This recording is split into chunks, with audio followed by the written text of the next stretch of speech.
ಮಂಗಳಾರತಿಯನ್ನು ಮಾಡ್ತಾ ಇರುವಂತಹ ಸಂದರ್ಭದಲ್ಲಿ ಮಂಗಳಾರತಿಯ ಮೇಲೆ ಮಂತ್ರಾಕ್ಷತೆಯನ್ನು, ಹೂವನ್ನು ಅಥವಾ ತುಳಸಿಯನ್ನು ಹಾಕ್ತಾ ಇರ್ತಾರೆ. ಯಾಕೆ ಹಾಕಬೇಕು ಅಂತ ಪ್ರಶ್ನೆಯನ್ನು ಕೇಳಿದ್ದಾರೆ.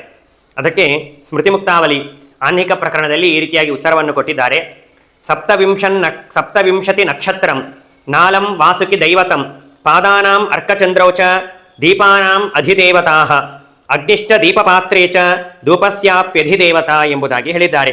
ಹಲಿಗಾರ್ತಿಯಲ್ಲೂ ಕೂಡ ದೇವತೆಗಳ ಚಿಂತನೆಯನ್ನು ಮಾಡಬೇಕು ಅಂತ ಇದೆ. ಹಲಿಗಾರ್ತಿಯಲ್ಲಿ ಚಂದ್ರ, ಸೂರ್ಯ, ನಾಗ, ಅಗ್ನಿ ಈ ಮೊದಲಾಗಿರತಕ್ಕಂತಹ ಎಲ್ಲ ದೇವತೆಗಳು ಕೂಡ ಸನ್ನಿಹಿತರಾಗಿರ್ತಾರೆ. ಆ ದೇವತೆಗಳಲ್ಲಿ ಮುಖ್ಯಪ್ರಾಣದೇವರಿದ್ದಾರೆ. ಮುಖ್ಯಪ್ರಾಣದೇವರಲ್ಲಿ ಭಗವಂತ ಸನ್ನಿಹಿತನಾಗಿರ್ತಾನೆ.